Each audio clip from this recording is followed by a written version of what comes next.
remember your first day at Alto? Of course. They'll never be forget. Y'all went on the same day? No, we went on separate day. But you know, we can dive deeper if y'all go to Big D and Chop. First day is the worst day, man. We got that on there, man. Hey, man, look at Big D and Charlie. Big D and Charlie. First day is the worst day. We can go on a deeper dive on that. But yeah, man, I remember the first day, though, man. He came actually before me. And okay, so let's go to Ward. Ward, what year do you get to Alto? 93. 93. So this was fairly a fast transition. You done went from on the street in the county, and within 12 to 18 months, you at no.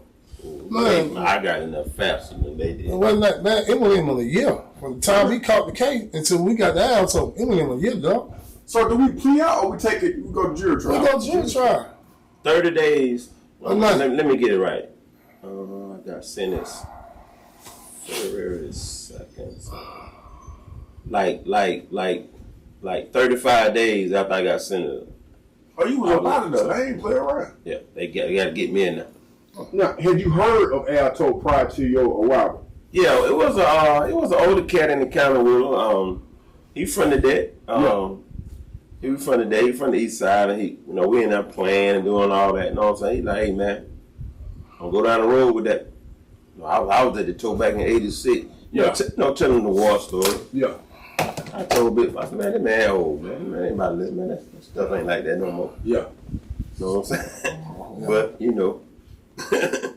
little did I know. Yeah.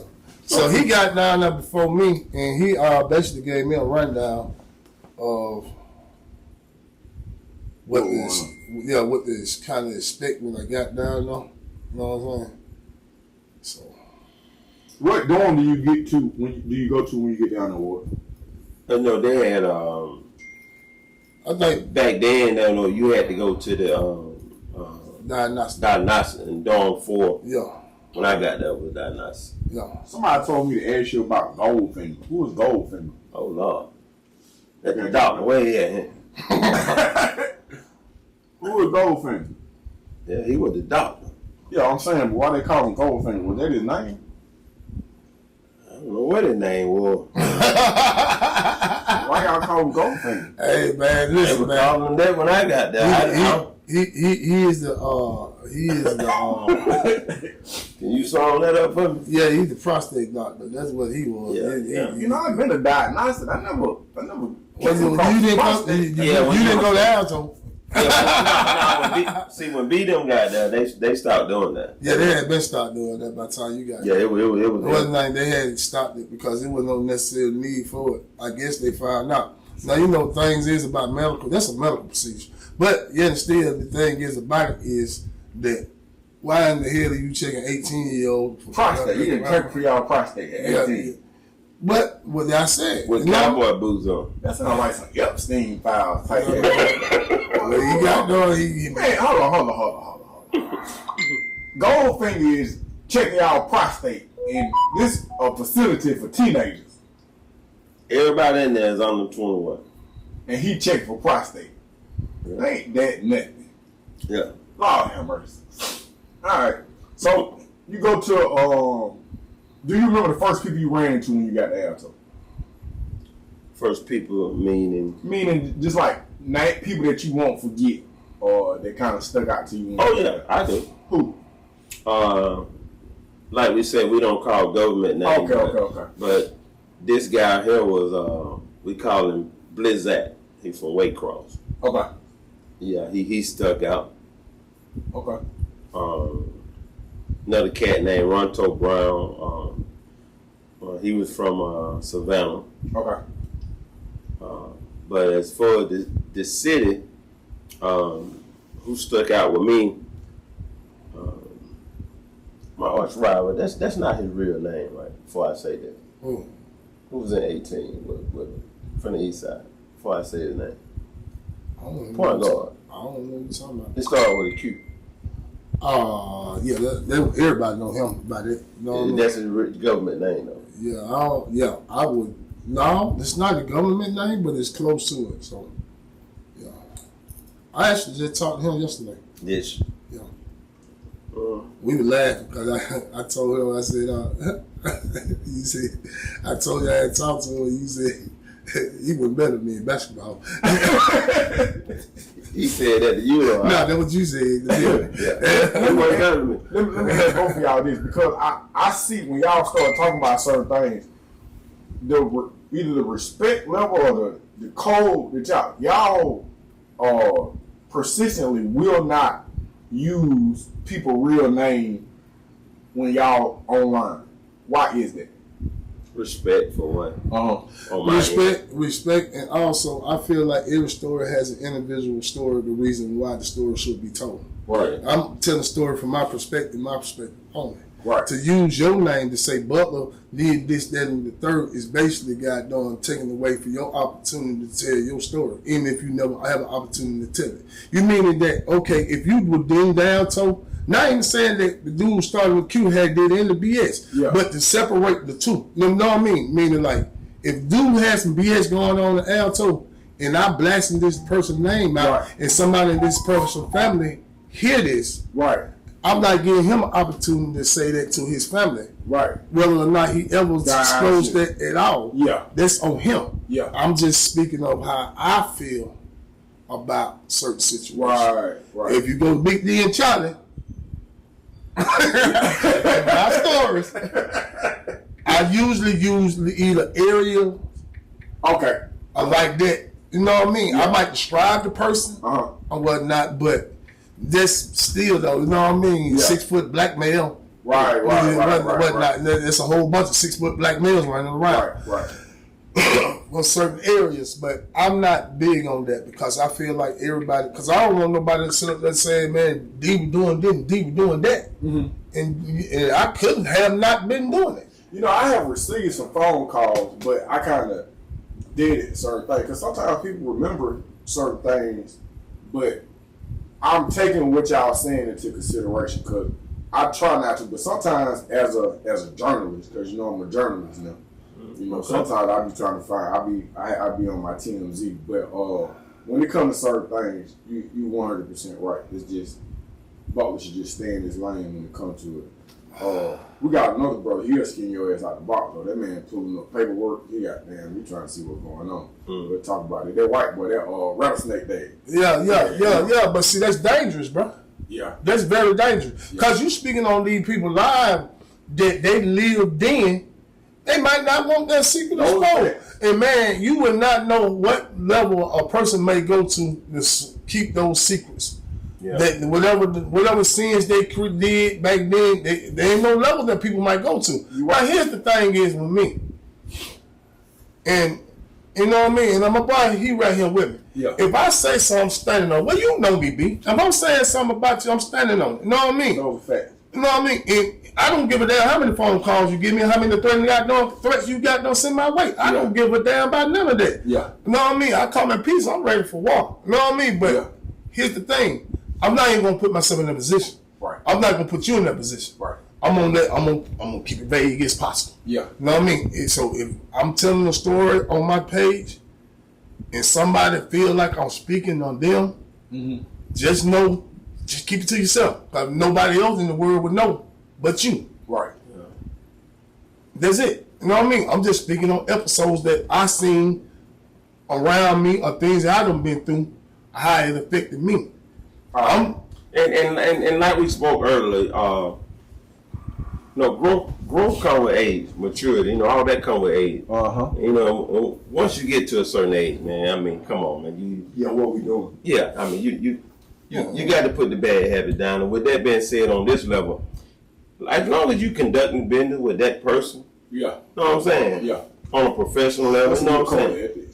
Then, it's all good. But just out the blue, and hit this person with some that they haven't, been spoke to on, then we got this thing now in this era where they call people getting their feelings. Right. And we're not on that. Right. You know what I'm saying? Okay. Not looking for the smoke, you know what I'm saying? Yeah. Not creating no nonsense, not dodging it, but not provoking anything. Correct. Yeah. All right. So I know we about to wrap up. Let me ask you guys each this question: what's something that you seen at Alto that just changed your whole perception as to where you was at and what was going on? We don't have to use names and or details, but whether it been a fight or interaction or just that's so wild, man. Some wild stuff took place. What's something that I'm gonna go first on that. Come on, I'm gonna be kind of real quick and simple. Right. I don't think you met him. I think he was gone by the time you touched, but and he was from the east side. You been working out there? Just a little. Yeah, easy. You got to find me. Got a warm bag. They call it Planet Yeah, Fitness. swollen motherfucker. But this right here. Like a nigga from Baby Boy. And This they way the get- funny shit I turned him on. Yeah, wow. I think this right here. Find out.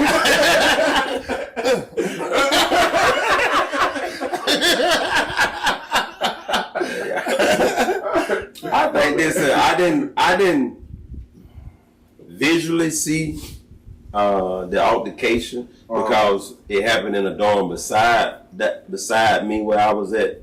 But this particular person, once he came back from what we call Augusta, when you get hurt real bad, they moved to him in the dorm I was in, and he was from the east side, and this is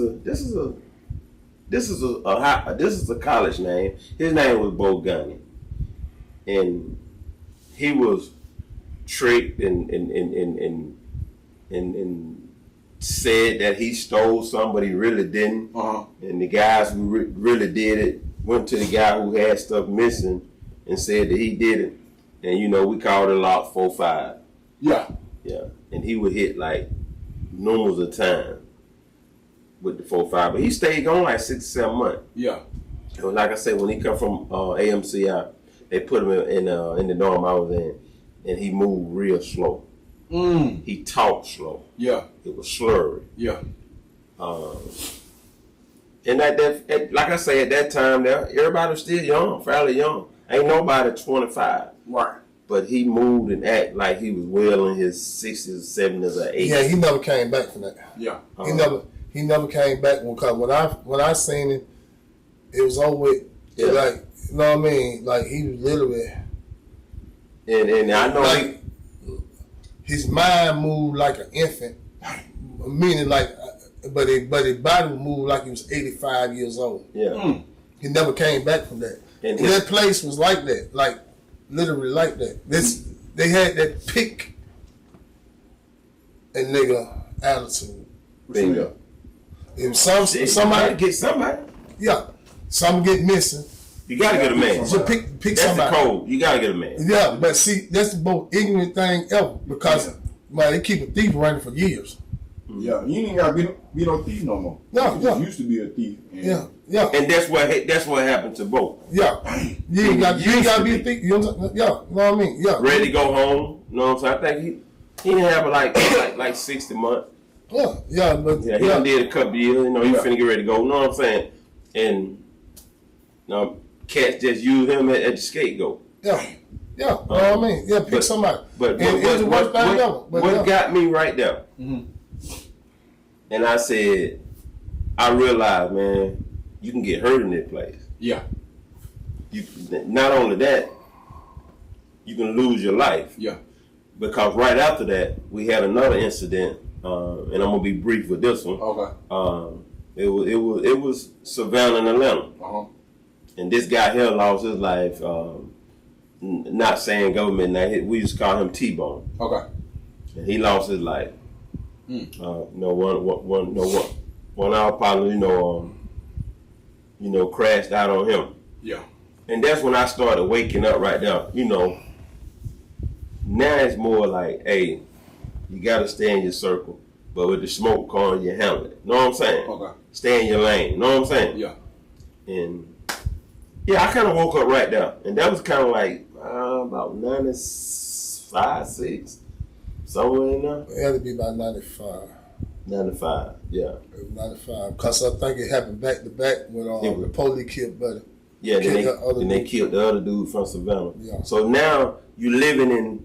Now you gotta try to adapt to this where you seeing people getting carried out, on stretchers. Yeah, and they ain't coming back. They ain't coming back. No. And at any given moment, like death ain't got a name on it. It don't. See, man, that's why, like, I'm gonna have stories on it, and you know what I mean? Because you know me, I have examples of how people would do that in prison. Man, you can get to argue, especially not in Alto, about something. Yeah. But I ain't gonna step to you because I don't feel like I can win the fight. This is how they play. Yeah. This is how treacherous these dudes was back then. Not when you got down there. They were still treacherous, but that's how treacherous they were back then. I know Shawty gonna crash out. He'll crash out. Right. Artie. So I go steal his stuff, put it on you. Yeah. That's how the game will play. Just like that. Just like that. Get you squirrel. Yeah. Let me ask y'all this, and I know we wrapping up. There was a point in time for me. There was a point in time where I just started doing the math on this shit. I was like, man, listen, man, good as you think you is at the end of this shit ain't finna, it ain't finna get you nowhere. And I started jogging. I started playing basketball. I walk around looking like a jack-o'-lantern because I got 3 missing teeth in my mouth. I done lost 2 on the basketball court. I just said, man, you know what? I'm just gonna read books and take up trade school. I took all the trades they had. Was there a turning point where you just like, man, this ain't it right here. Let me try to better myself. Is there a time that you say, you know what, that ain't it right there? I'm gonna be real quick. He'll come in. Mine was when this particular guy lost his life at Alto, East Side again. He was raped by 3-4 dudes. Mm-hmm. So that's when they came through and saying that they were gonna shut the prison down. Once I went to this other prison, Johnson. Yeah. And me and him locked it in that I would never ever play another game of basketball. For real? Yes. So, and the devil know what you like. The devil know what move you. I was a sanitation orderly working up front. And you know me, something I ain't going. Yeah. I stopped going, and then they gave me another detail. A gym aide. Got to play. And sucked me back into that. Just like that. Just like that. But once I got there, I said that basketball, I just played softball. I got to get away from that. Yeah. Because a lot on my end, a lot of my disagreements, and when I was incarcerated, came from the game of basketball. So I got to get away from that. And the second was cards, gambling. So I got away from all of that stuff. That was my turning point once we left Alto. Okay. The same question. Well, it was gradual with me. Once I got to a point where I had once I had got to a certain point, I don't know, man. It's hard for me to just point to a point in time where I can say I honestly just started making a goddamn conscientious change from the way that I was seeing life. I'm gonna just say this, bro. It just kept waking up in the same place with the same mindset, and nothing was changing. Okay. And I kept asking myself, why am I here?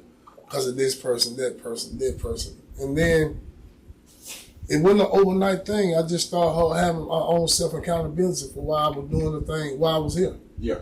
And then what gradually just started waking me up, making me start to understand and become a better human being. Yeah. That I had to work on myself, looking at my circumstances and start looking at myself and being more accountable for the things that led me to this point and the things that allowed me to be in the same mindset that I was in that moment. Yeah. Growth and maturation doesn't happen overnight. It takes time. It just, through time alone, self-work and self-help, self-care, self-love, that's the only way you're going to start being a better human being, man. So I started doing that, reading books, exploring other avenues in my mind, looking at other lives through other people's lenses, that allowed me to get to that point. What's one book that stuck out with you? I'm sorry, go ahead. What you about to say? Hold that thought right there. That one book stuck out with you. I told you I was going to come back to. You asked me about counseling and seeking mental help and all that type of stuff, and I told you I'm going to come back to you. Yeah. I think this is the appropriate time to do that. What he just said, where with him, he adapted. Isolating himself, talking to the. I didn't know about that. Well, he adapted to doing time. I adjusted to doing time. Adjusted. I adapted. He adjusted. Yeah. I seen he started mingling with the younger cats on what's going on out there, reading books. You know what I'm saying?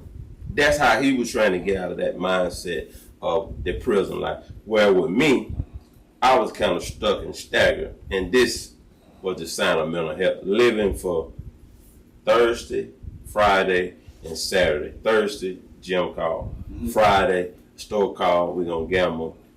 Saturday, same thing. And I adapted like that. You chain game. Yeah, and that was a sign that I could look back now and say that was some type of form of mental health. It was. Because that's what you lived it for. And I try to tell the younger cats, that is sad. For you have to live for that, and at any given moment, they'll take it away from you. Yeah, I wouldn't disrespect what you were saying because I don't want nobody to feel like I was, but I never got adapted to prison. I adjusted to being locked up. What made me start realizing... Your cousins, April and Chico say you on steroids. She got some one love. Pad the ball, man. Tell me to pad the ball. My bad, but keep going, bro. Yeah, man. Because it's two parts to this to the answer. And it started with the book that you know what I mean. The book that stuck out with me was Make Me Want to Holler. Oh yeah, that's a good book. Was not, you know what I mean. Make Me Want to Holler was one of the books that I read that made me start taking a deeper dive into the penal system and understanding why things are how they are. You know what I mean? Yeah. And how similar that even though this book was written 30 or 40 years prior to me reading, no, I ain't gonna say 30 years, 20 to 30 years prior to me reading it, and there was so much similarity to that book and to how prison was then. Yep. It helped me start getting a better understanding of how he had to adjust to being locked up and how it was more easier for him to be able to kind of navigate his way back into a regular life and how hard it was in the same time. Right. You know what I mean? And I think in the book he said that he never adapted to being in prison. Okay. That he just adjusted. And that helped me adjust, mean that I can always, when you adapt to something, that means you're adapting to it. That means you are changing and mutating to whatever the being that you have to be to survive in that environment. Right or wrong. Adjusting to it is basically like putting a coat on. It's cold outside, so I'm going to adjust and put the coat on and a hat. But when you go inside, it's easy to take the hat and coat off. But if I go outside and it's cold outside and I grow fur, I am adapting to my environment because it's cold outside. I just can't go in there and just say, God, no, fur be gone. I'm going to have to go through a process. I'm going to have to get rid of all this stuff. So I never adapted to prison. I just adjusted. But that came from me starting to have a whole nother look into the psychological warfare that goes on with being locked up. Because the physical part is easy. It's the trauma that comes from the psychological part of being locked up. The controlled environment that you're in. The being told to do each and everything every day. You know what I mean? The way that these people want you to do it. You become so used to it. And like he said, you start living for certain days, store day, red call, or gambling. And it'll get to that point where you start, it's not mental health, it's just you trying to figure out a way for your mind to wrap it around during this time. Okay. Me, I didn't see it that way, I didn't want to do it that way. Recidivism starts in prison. Mm-hmm. it doesn't start on the street. It starts in prison. And the moment that you start getting too comfortable and start feeling like it's okay, I can live and I can do this. I never felt that way. I hated every second I was in there. I never think I can adapt to being in prison. I adjusted. I knew what count time was. When I started realizing that I need to get my mind right, because I was thinking about the street jam that every day. Yeah. And I was trying to navigate and negotiate my life in my mental world around count time. Well, I can't go to Walmart at 12 o'clock because I got to be in there home for count. Oh. That type of shit. You see what I'm saying? Yeah. That's when you have to start. And I read psychology books. Yeah. I started reading other books to help me understand how to adjust back to life on the street. It's a transition. It is a transition. It was peanut butter for me because I kept, every time I would go to the store, unconsciously, I would buy peanut butter. Bro, when I went to my therapist, the first time I started going to therapy, she was just like, folks, she could start talking. Yeah, my daddy, he did this with drugs. I got locked up at a young age. She was like, calm your little stupid head down. I got some homework for you. Tell me what's in your cabinet. Bro, I went home and I looked in the cabinet, bro, and I would go unconsciously, bro. I'm buying, every time I go to the grocery store, I buy peanut butter. I'm talking about I got Jiffy, I got Kroger brand, some of them brand new. I got the peanut butter and jelly. I got all the, cause in my mind, if you don't go to the store, but if you got some peanut butter, you gonna live, you gonna make it. Cause you used to survive. That's it. So I was like, man, you got 13 things of peanut butter. My dog came over, she was like, man, it's your favorite dessert? I was like, no, it's all right. She's all right. That's all right. I'm gonna keep that peanut butter. Yeah, I'm gonna keep that butter. Peanut butter, no right. Hey, shit. I'm gonna keep listen. Two things to get off. First thing. When you said that, I kept going back to him. Keep that peanut butter. Listen. He would come in there and eat up all my peanut butter. Yeah. Let him have some peanut butter. I need some of honey butter. Right there. God damn it, I ain't got no man, been eating with me, man. I can't get no peanut butter. Hey, peanut butter on a soda. Yeah. But he about ready to bite me. And John water. I got some juice in there. He told me that you can get anything out of that. But the beef and cheese stick. Yeah.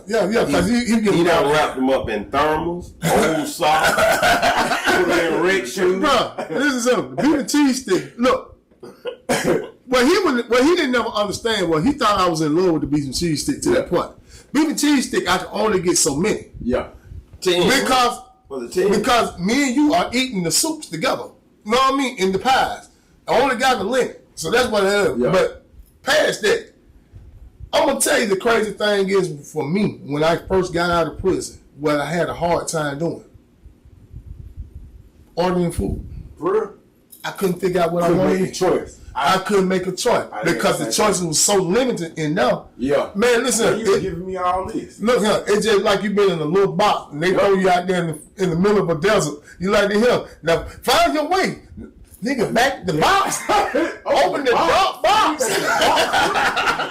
Man, dude, nigga, I ate pizza, hamburgers, French fries. I know for a year straight. Yeah. Before I started exploring other food. Man, I gotta go back to I promise you, bro. I gotta go back to what Big Boy was saying about adjusting and adapting. Yeah. Like I say, after we left Alto and stuff, they closed the toe down. I ran across an older cat, never forget his name. I'm just gonna call him Slim. He was from Sandyville, Georgia. Okay. And at that point, he had been gone probably about 26, 27. Uh-huh. And worked it up front administration. And I was like, damn, Slim, no, he was a little older. Yeah.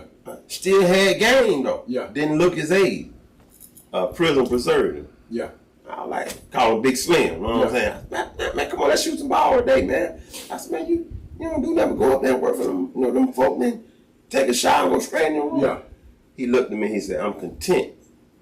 I said, you content? I said, no disrespect. I know that we got on how much time. He told me how he had a long haul. He had that guy. And I was like, they ain't saying nothing. He said, Charlie, well, I don't get caught up in that. Yeah.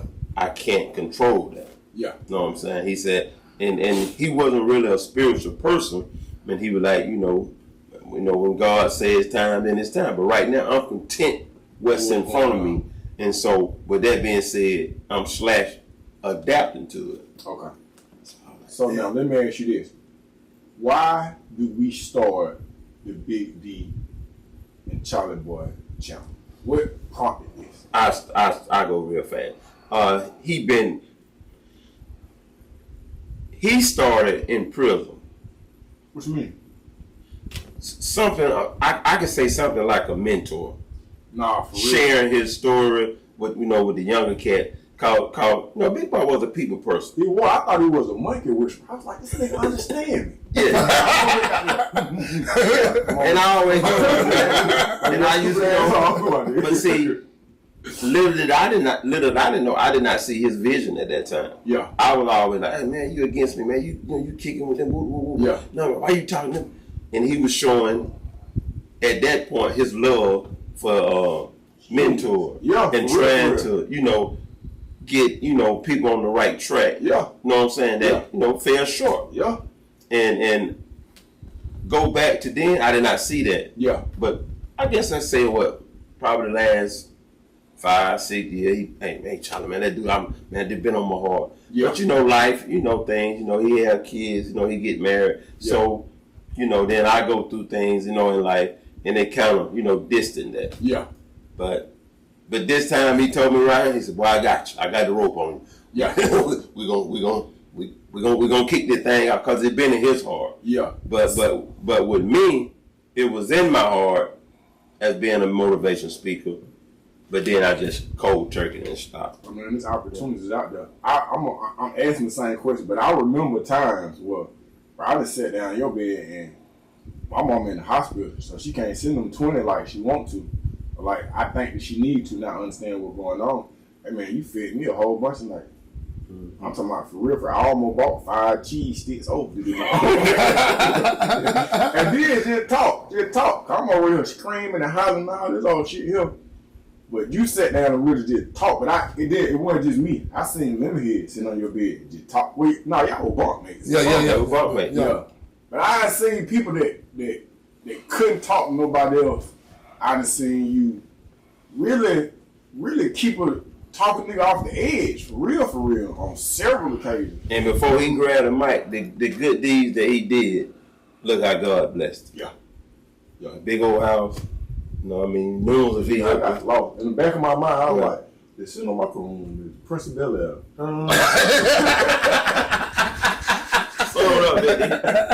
But you know what? Both of y'all saying that right now. Yeah. That's it. You know what I mean? Also, it's therapeutic for me. Right. But I'm going to say this before I sum this up. And I appreciate you giving my flowers. I appreciate you giving my flowers. Yes, sir. I thank y'all for that. Yeah. You know what I mean? But yeah, I do have a mission in my heart. You know what I mean? Yeah. I do. You know what I mean? I honestly do.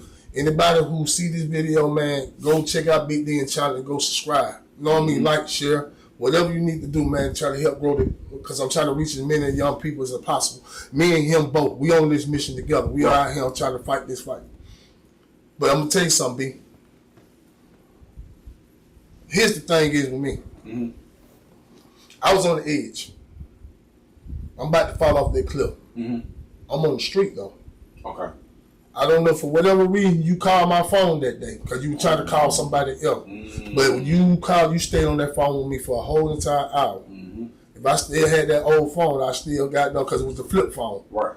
You know what I mean? And I was in between jobs. I actually had closed my restaurant. Mm-hmm. And I was trying to find a job. My first time ever being in the workforce. I ain't got no resume to speak of. You know what I'm saying? Right. But I am trying to find a job. Yeah. And I am keep getting told no. You know what I mean? They folks to cut the unemployment check out and all that. I don't know where to turn to. Right. But the only thing that I got is a couple dudes up there hollering, man, bye. Whoop, whoop. Yeah. Then the third. And you sat there and talked to me for a whole hour. Don't give up the fight, man.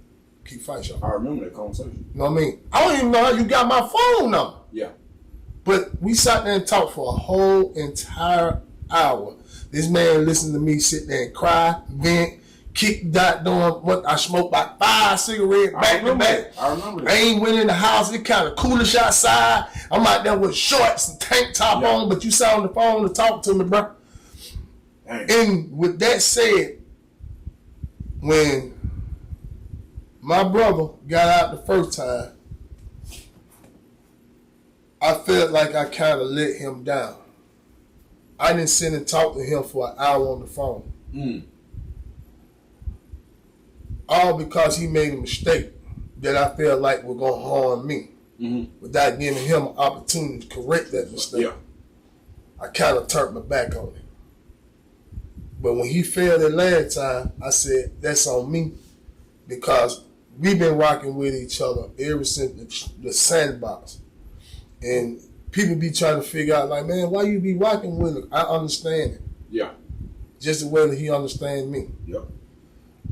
He gets on my land nerve. He know it too. He gonna get on my nerve before he leave here today. What, did he just bounce aside? Yeah. He get on my land nerve, man, but I love the dude with all my heart, bro. You know what I mean? Because behind all that tough exterior you got done, and this little bit of shirt he got on. And one thing, he been doing push-up. Hey, man, it's a solid dude, man, because it been some time when I was about to crash out. You know what I mean? Now, it things that he rough around the edge. I'm like on the wire when Prop Joe was talking about Marlo on the wire. Yeah. He said, man, hard work trying to refine this man.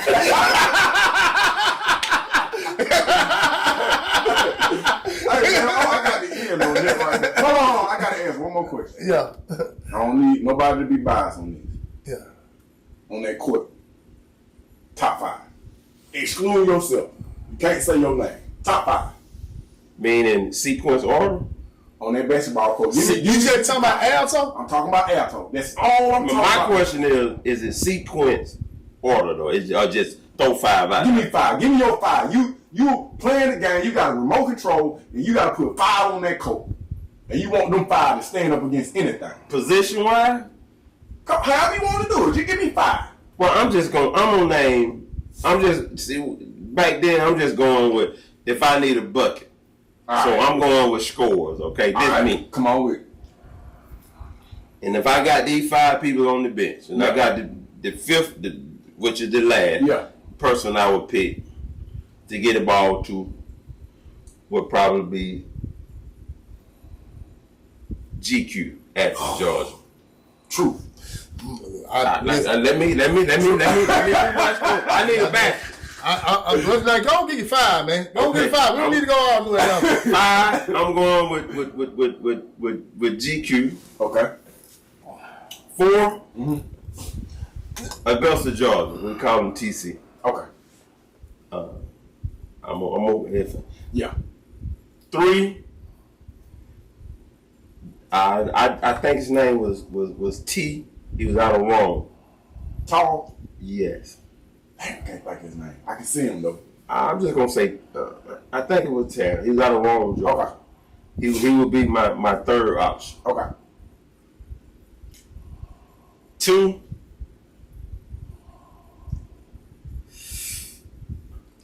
I got to go with 2 pick. 2 pick. Yeah, he was looking for your time. He Tomerville height, man. Okay. About 6'5", 6'6", 4 seasons. Yeah, Okay. I mean, I could be biased, but last but not least, man. I mean, I'm standing on this one, man. East Atlanta, man. Let me head, man. Great. Man, if I need a basket, man, He gonna go get it. he ain't let me down, man. He gonna go get it. Jones ain't let me down, He man. gonna go get it. That's my 5. Same question. You can take your glasses off over here.